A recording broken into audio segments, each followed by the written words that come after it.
I'm not going to start the AI companion. Good morning, everyone. My name is Julie Shields Rutina, and I am the Director of College Planning, Education, and Training at MEFA.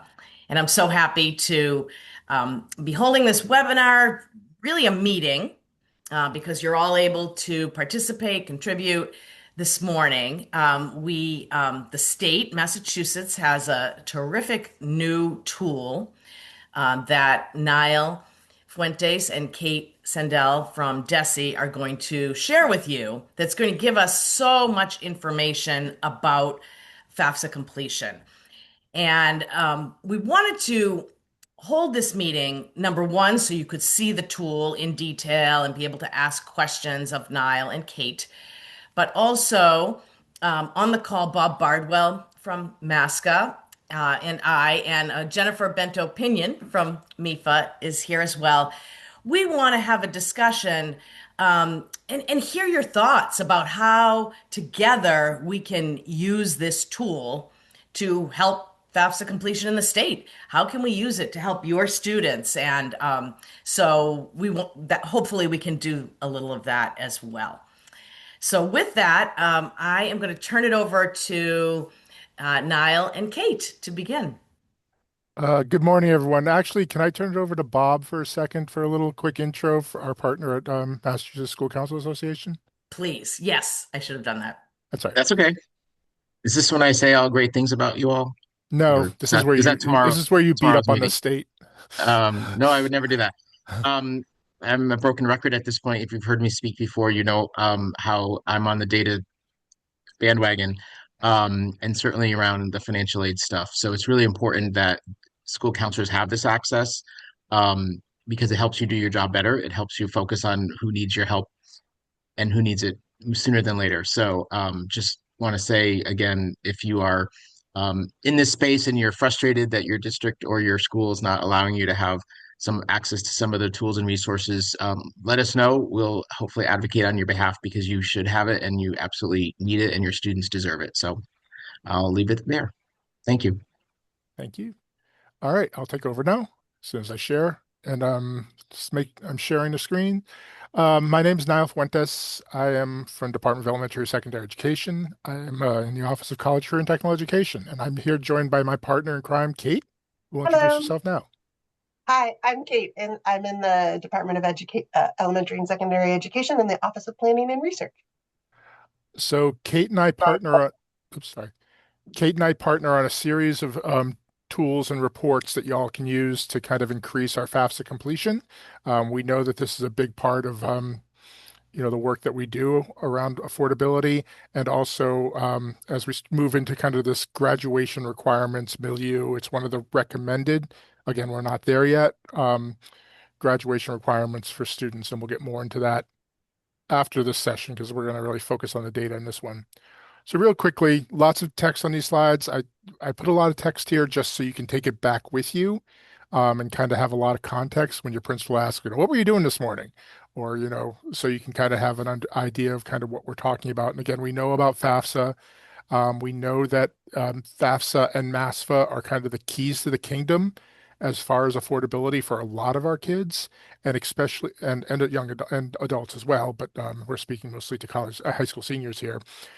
We know that it's not required, but applying for financial aid keeps post-secondary options open for a lot of students. So we want to encourage the increased completion of MASFA and FAFSA to access tuition and fee-free community college. You need to do FAFSA or MASFA, so this is important. This tool was really made for a public-facing tool for you to try and talk a lot about that in a couple seconds, so folks can see kind of where they're standing. And that type of thing. So really important to get this out there. I mean, I'm hoping that we start to do these sessions more in October than in March, but a lot of the students who are yet to apply for community college, and this is particularly for those kids, have not done FAFSA yet because they haven't even thought about college yet. A lot of them kind of have done the same thing for 13 years. They've shown up, they've gotten a letter, show up at this school, this is your teacher. They're not going to get those letters anymore. So I think that's a really important to think about for a lot of our kids, particularly for historically marginalized populations, and always thinking about these as tools or reports of equity. Hello, Niall. So the FAFSA dashboard, and Kate's going to do the actual demonstration. She gets the cool part. I'm going to kind of do, again, the background, the disclaimers and that type of thing. The key takeaways is these are publicly available tools. So my mom, who now lives in Florida, can go onto this tool and see what Melrose High School's FAFSA completion rates are by student group, if she cares to. It's not going to show you individual student, and we're going to talk about individual students in a second, but it's not going to show you individual student data, although that's available on Edwin. We have lots of charts and visuals that Kate designed, so folks who like that type of thing to see things moving and visualize are there. It's really for all of you, not just my mom, but it is for school people who might not have access to the Edwin tools, but also for policymakers. So our bosses are looking at this, for families to look at it, a lot about community partners and your college access partners. So you can think about your Gear Up folks, your whatever your One Goal, you Aspire, whoever your partners are in kind of increasing college the FAFSA completion. And not only the big dogs, but also your local folks. We have people that are working really hard, in community groups and churches, etc., that probably will want to target particular populations that might be in their neighborhood or whatever. Um, it's really important. It's really for us to allow these FAFSA completion rates so we can do access out to student groups. It is not a blame and shame tool. We know how the media goes. We know what headlines are. It is not meant to show a list of students and list of student groups and say, hey, what's happening in Haverhill or Methuen or Worcester? That's not the intent. It is a let's do good tool. So important to think about that, even though it probably will be maligned and used for other purposes. The students are included. This is a little bit different for those of you familiar with the Edwin tool. We're using 12th graders who are enrolled as October 1st. It gives us a steady enrollment like you would see in profiles on the department site, the official reporting that's used for Chapter 70, etc. So those are the 12th grade students who are in there. And of course, we suppress all the small data. So if it's a small group, say, native students in Athol Royalston, you're not going to see that group unless it's 6 or more kids. Again, why? We want to increase FAFSA completion. We're working with a couple different state level initiatives, A-Care, which is the whole idea of, getting more historically marginalized students to attend college and access higher opportunity at large. It's meant to provide frequent updates. We're talking twice a month. So there's very few data sources that we produce that are come out more than Near real once time. in near real time. Yes, so we're not real time. So every couple of weeks, as based on the 1st and the 15th of the month, you'll get these data. So right now, what Kate's going to show you is going to be March 1st data. Again, working on these pieces and really targeting communications. The big thing, and a lot of you know this, is we match data. So we take data from our data system called SIMS, and we match it with the federal data. I don't even know what office it's coming from. I'll call it the Department of Education because that's what's mandated by Congress at this point. But we get it from somewhere, and we match those data. This is not going to capture all of your students completed FAFSA. So the problem is kids put different names in with the feds or with locally in SIMS. They put a different date of birth, and we can't do the match. So don't freak out if your numbers look a little lower than you think they are. This is kind of a guide. This is guidepost data. It's guiding the way we think and talk about kids completing FAFSA. It also does not capture your MASFA completing students. We will never have that data in there. That's pretty well protected. And those are students usually who are not eligible for FAFSA, who tend to be undocumented students who are eligible for state financial aid. And if you need more information about that, MEFA has great resources around kind of that piece, as well as a few on the state side as well. Oh, I think I did this already. Hey, I'm really smart. So this is a collaboration between this alphabet soup here of educational agencies, the Department of Higher Education, us, and our Executive Office of Education. Hats off to the people who are doing the kind of background work in our Executive Office, IT folks who are matching data and trying to figure out, again, in near real time, kind of similar to what we have in these Edwin reports, CR 307, 607. I'll talk very briefly at the end about those reports. Those reports in Edwin are the ones you can see your student level data. You can see actual John Smith and did he complete FAFSA. Again, in these visualizations, it's a little bit different than those reports because in the Edwin reports, we capture all your students that are claimed. That means students that you say are yours are in that report. And again, this one is only, I'm repeating this a couple times intentionally. These kids are only October seniors. Again, we do the data match and there'll be some mismatch and it is available to everyone. So that's our general kind of overview of what the report is in a real quick time. And we're happy to take questions in the chat, or we can stop afterwards when Kate is done, because Kate did a marvelous job on setting up these visualizations and pulling in these data in cooperation with IT. So I'm going to turn it over to Kate. The screenshot is in here. So again, if you want to show your boss or your coworkers and say, hey, this is really cool, we should look at this, and then have them grumble at the state, but you can kind of show them the kind of cool stuff that we have here that's available. So Catherine, would you like to take over? Sure. So first, let me, okay, sorry. So you are now seeing my screen, correct? Yes, ma'am. All right. So first, I just want to show you where to find the dashboard. And so we have a FAFSA data page on the DESE website, and sometimes navigating our DESE website can be a little challenging. So I just want to show you, if you put in DESE FAFSA data, it is the first response, and you bring up this page. And this lays out the two sets of tools that Niall mentioned. We have at the top, we sort of walk through the reports that are in Edwin. And then if you scroll down, you see the FAFSA dashboard. And there are a couple of different ways that you can link to go to it. Now, this report went live in January, and it was and it's updated twice a month. The update that reflects March 1st went into effect yesterday. And at the same time, if you had viewed it before, and if you just saw that screenshot on that and other things, you'll see we did update the look and feel of the report a little bit, mainly just sort of how the headers are and where the sort of top button section. And that has to do with some like behind the scenes thing. But all the data and the functionality is the same as before. It just looks slightly different. Hopefully we won't change it mid-course next year. But as we start, we have a home page, and this has a lot of that information that Niall has walked through, sort of the goal of the dashboard, or a little bit about FAFSA, what this dashboard is, sort of again, that this is the grade 12 students as of October 1st, and then what we hope this dashboard can do, and then how you can reach out for more information.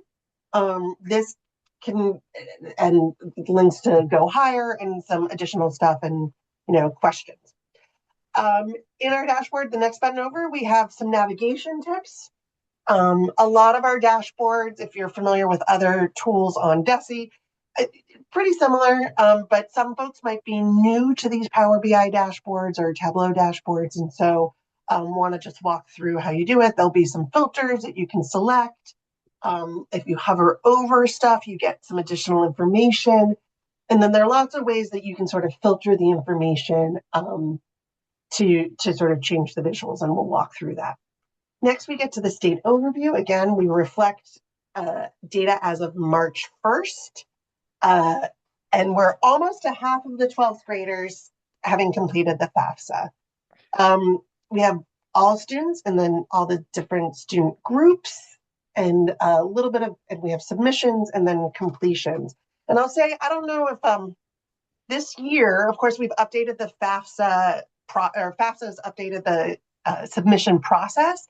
And in years past, we generally saw, 2 to 4 percentage point difference between those who submitted a FAFSA and those who completed. This year, it's much smaller. It's under sort of a 0.5 percentage point, which I think sort of speaks to the improved FAFSA process. So more folks are getting in, they're completing it quicker, and the first time they're completing it, they're actually completing it, which I think hopefully is a good sign. But here we sort of have the data up to date for all the student groups, and a quick little visual where you can see the variation in completion rates. And then at the bottom, we have the year to date. And this, I think, is really nice. And we're saving the data for this year so that next year we can do year-to-year comparisons, but you can sort of see the process. And again, as you hover over, you get the data point as you see the percentage go up. So it's easier to understand. And then when you're up here, if you click and you say, well, what's the year-to-date progress for students with disabilities? You click on that. The chart below has updated, so now it's showing students with disabilities. I'll note it's really important to pay attention to this axis on the side, since the scale switches, right? Sometimes the line looks the same and you're like, oh, it's the same. And it's not. It's sort of the scale has switched. But again, you can do that. And then if you click on it again, it goes back to all students. And we note below that suppressed data. For the state level, we won't hit the suppression issues. And then we talk about the clicking on the student group. Now we can go over. Hey, Kate, can I just jump in for a second on that slide? Yeah. I think this is really important, again, as an equity tool, and we're looking at this as a state. I just want to, we decided to put in low income and non-low income, both as groups, because we think this is hugely important. The people who benefit most from completing FAFSA are low income students. And we know that low income, this roughly correlates with the number of low income students and non-low income students attending college. But really, this gap of 25 percentage points, roughly 24.1, I guess, and historically it's been around 25 between non-low income and low income students is really troubling to us here, particularly because the ends are so high. We have a lot of, 40% of our students are low income. So really thinking about how we focus on this, we intentionally left both these groups in here so you can kind of mind that gap as we move along in your own schools and districts. And this is something we are really trying to work hard on, because those students really will benefit both from the MASCA grant program for 4 years and, of course, the tuition and fee-free community college programs for post-secondary education. Sorry, Kate, go ahead. No, great point. I think also we were trying to be intentional with sort of the order. I think typically we do sort of race as the first subgroup, and we switched it up and put the low income as sort of the first one at the top. And we try to mirror this grouping across the other pages. So then we can go over to district and school overview. Here you have the drop down. It defaults, of course, to the first one on the list. You can either scroll to find your district. You can either scroll to find your district or use the type. Like, let's say if I'm Worcester, I don't want to go all the way to the bottom. You can select it.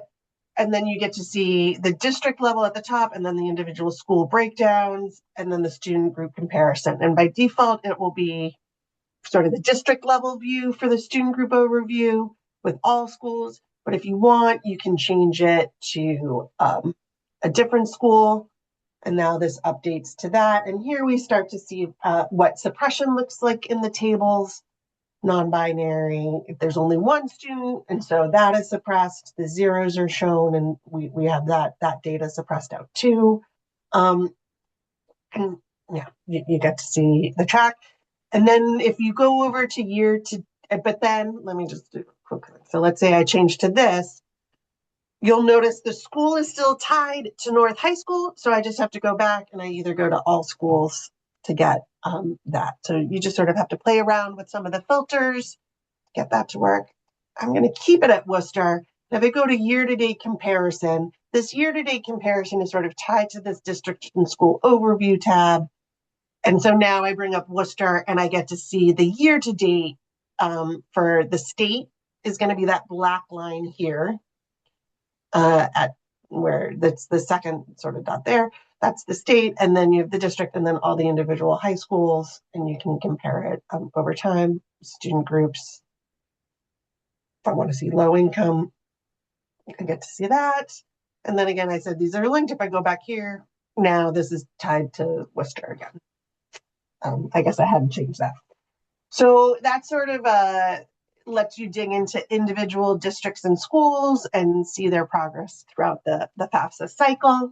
And then we have high flyers, and this says, well, what district has the highest overall? Because we do sort of want to celebrate those schools and districts. And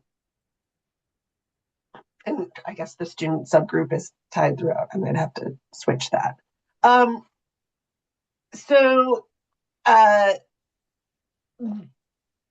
I'm sorry. So here we have it. It defaults to the latest period, which of course is March 1st. But if you wanted to see what sort of we'll say scoreboard, what sort of the list looks like as of January 1st, you can go back in time if you want.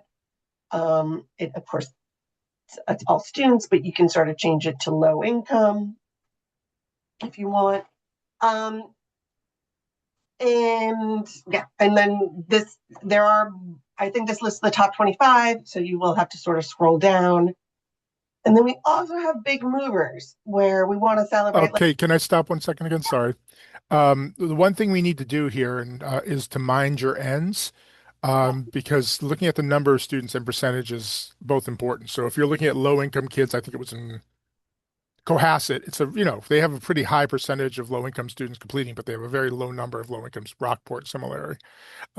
So looking at the ends is also really important because you can see a place like, Kennedy, EMK in Boston has a very high percentage rate for low income kids, also a lot of low income kids in that school. And both of those are important to look at. Numbers and percentages are both important to look at. Thank you.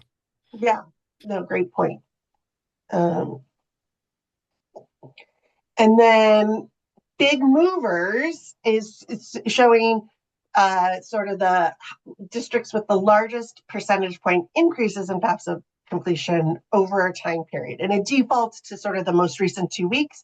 So between February 15th and March 1st, who saw a big bump. And this, again, we knew the ends would be small. This is sort of a concept where we're seeing how it works. We knew the ends would be small, but the thing, just wanted to see what it would be like. You could go. But this is also one with the filters where you need to be careful because you can set the filters to be going from the past to the future, or from the future to the past. And then you might get negative numbers or zeros. But yeah, so that just lets you show progress over time. And then we also have about the data, which just provides a little more information and context. And again, I think for a lot of our tools, if you have questions, do try to look around because we do try to put what we think are the answers to frequently asked questions. So this, we have in about the data. So if you wanted to know, again, what the number of grade 12 students are, this gives you that information, the difference between submitted and completed, a little bit about the information. And then just, again, it's updated twice a month. And there is the possibility for slight variation in historical data when we update. That just has to do with data. But we anticipate those to be sort of minor changes, with that likely reflect in the number, not percentage, but we wanted to allow for that. And again, for more help, links to Mass Financial Aid, to MEFA, and then Go Higher. And I think Go Higher just also has a lot of that for that MAFSA and non-FAFSA financial aid option. Great. So we're happy to take questions. I do have one more slide because I want to talk a little bit about Edwin, if I can. But we can jump back in for any Kate questions as well. So let me, once again, it's always like my first day sometimes electronically.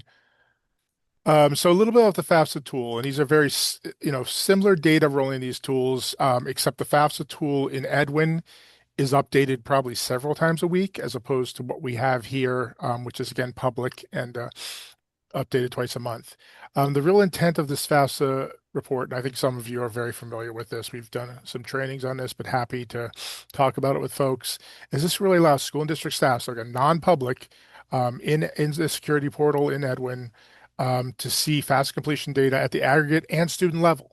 So this is the whole idea that you can look at John Smith or Juan Soto or whoever and kind of see if they've been reported and matched as completing FAFSA. Again, there is a lot of noise in here because we are not going to capture students who are not eligible for FAFSA or complete MASFA. And sometimes, again, with that name matching convention, particularly higher for our Latino students who might use Latino naming conventions, which is the Fuentes y Torella type thing. Both names, they might have reported a different name in Sims than in the feds. And I'm going to keep saying that because people always will call and say, I'm not capturing these kids. The beauty of that is if they do report completing FAFSA to the feds, a filled file, there is also an unmatched file in there that you should always look at, because a lot of times you'll see, oh, there's Juan. He wasn't in the matched file, but he's in the unmatched file. In the unmatched file, you'll also see some kids that you might not have that just said they went to your high school. So they were getting information reported by students to the federal government. So you'll find those students in there. And again, the most important part of any of these reports and tools is that we're getting more kids to access higher education and mitigate the kind of affordability issues. So that is the real intent of all this. It is not just meant to be a scoreboard on how, how fast we're doing paperwork. Also in this, it's a little bit different. The percentages will be different because it includes 12th grades and what we call SP students. So those are, probably 1,500 students across the Commonwealth who are enrolled mostly until they're 22. So they're not in a grade. They're kind of coded as SP. A lot of those students are in special education schools, in Chapter 76 schools, 766 schools, excuse me. And so they're out of district placements. But we put them in there because they belong to our districts and they're all of our kids. And we really feel that it's important to look at all the students in these kind of school-facing reports to really serve all of our kids. Again, we are seriously and focused on the equity of this, and particularly of closing our college-going gaps. The way to go, if you have access to Edwin, it's in the security portal. You go in, you sign in. Your role is given by your district. So Kate and I can't say, hey, yeah, Bob, here's your access. So really go into and talk to your districts and get the right role so you can access the student level data when you're looking at this. Again, totally different than the dashboard, but like a lot of things, I look at the dashboard kind of as the gateway drug, if you would, into kind of these student level reports. So you can really serve the kids that you need to serve. And sometimes you just don't know, if a kid has done it or not, because you have 250, 300, 400 kids that you're working with, and you just can't keep track of every one of them. So I think these tools provide at least one method in which we can kind of chase down kids and have them have access to the American dream in higher education. So that is what we have for today. I don't know if Kate has any questions. Bob or Julie, happy to take questions, or anyone in this illustrious group. Always happy to take your questions now, or you can email us at ewis at, is it mass.gov? Does that work? I'm going to do ou.mass.edu. Does work. Does work. Yes. Any other questions for us? Happy to take as much time as you need to get this Well, done. I guess I will just say yes, please. If you would, share. What do you think? What do you think of this tool? And do you have any ideas of how the organizations that Niall mentioned, how MASCA, how MEFA could help you in your schools, your districts, with FAFSA completion, with the addition of this tool and seeing all of the data that are in here. So if you would share, we really would love your thoughts and opinions on it. And you can go right off mute, and that's why we wanted to have this as a meeting instead of a traditional webinar. Come right off mute and share.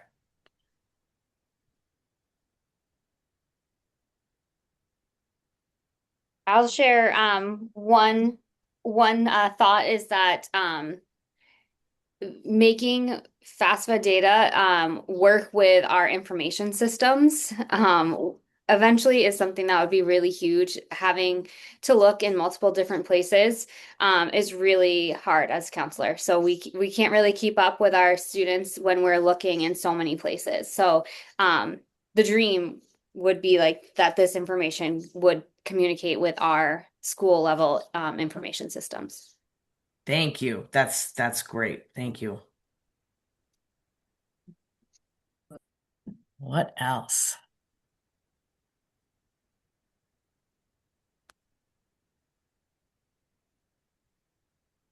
I think they're all being shy. I just have a question because I'm not in school anymore, but is anyone or whoever's in the room, this idea, Niall mentioned it earlier, that it might be required as part of graduation requirement that every student fills out a MAFSA or a FAFSA. That's proposed. It's not happening yet. I just was curious if there was any feedback from you all in the field, how you felt about that, or had any worries or concerns or celebrations. I would personally I'm a technical high school counselor. And so for me, thinking about that as a graduation requirement, having students who are not pursuing higher ed. I don't know if that would be I don't know if that would be the best use of their time as they're getting ready for their next steps, whether that be the union or the military or just going into their technical career. A lot of this stuff doesn't apply to them, and they already sit through all of our presentations and learn about the information, and then kind of making them do it again when they aren't applying to college. I just don't know if that would be the best use of their time. So I foresee that maybe possibly being something, if that does come down the line as a requirement, an issue with some of my technical kids.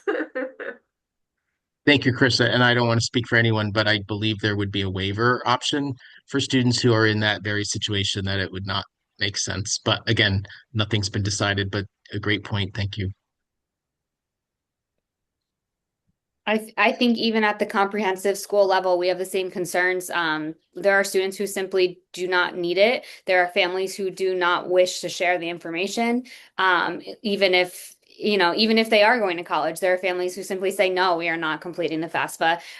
No matter how much education we give them about the benefits of completing it. I think it'd be a really cumbersome process and just an extra hurdle that's not necessary for our students or ultimately for us. Thank you. Can I ask a question? MEFA, used to participate, and actually, Jennifer Bento Pinion really also, I'm going to say, ran a lot of the MASFA, FAFSA. It's not the festival. What's the former name? FAFSA Days.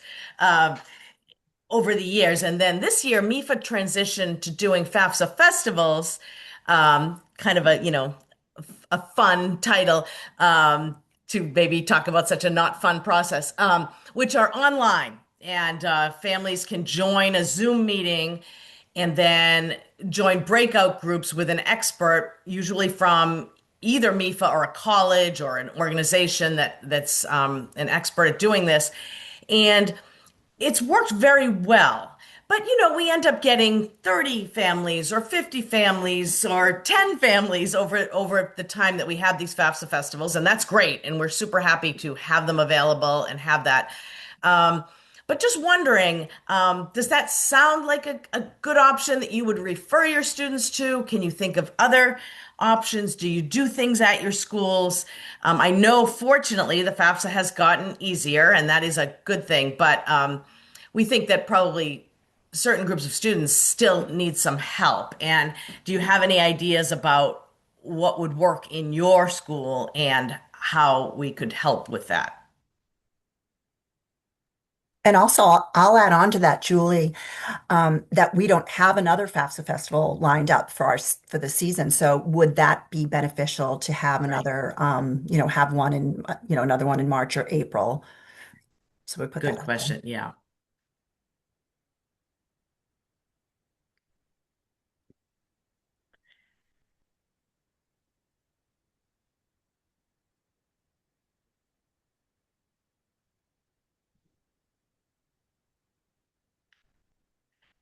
All right. I feel like I keep jumping in, but you asked a Appreciate it. question, so I'll answer.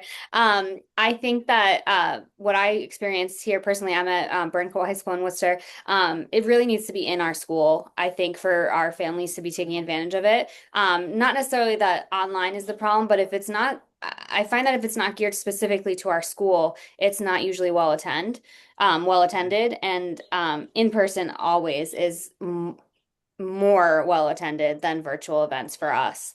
And so I think anytime people can come here to our building, it's like that's the best option for us. That's great. And along with that, I guess I'll add that MEFA, our ambassador program, where we have a financial aid expert, who can in person go out to high schools, is happening. We took the little break around COVID, so that is happening. That's usually a presentation, about what is financial aid, grants, loans, work study kinds of things. But I guess I would also put out there, would tacking on a FAFSA completion event to something like that be a um, a helpful event? So I put all of those things in all of your heads, so that you can think about what might be most useful for you.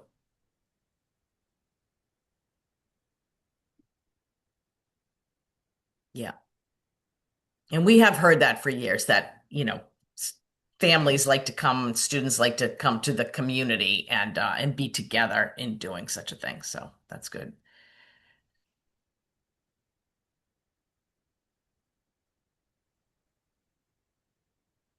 Anything else that we should talk about? Otherwise, we can all have a half hour back.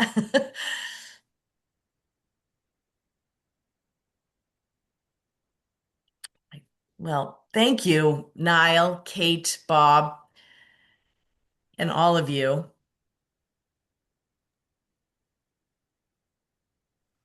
All right, and I hope everyone has a great day. I think it's going to be like spring today, so Woohoo. that's hopeful. And thank you to MEFA and DESE for being such a great partner in this work. All right. Thank you, Bob. All right, have a great day, everyone. Take care, all. Bye. Bye.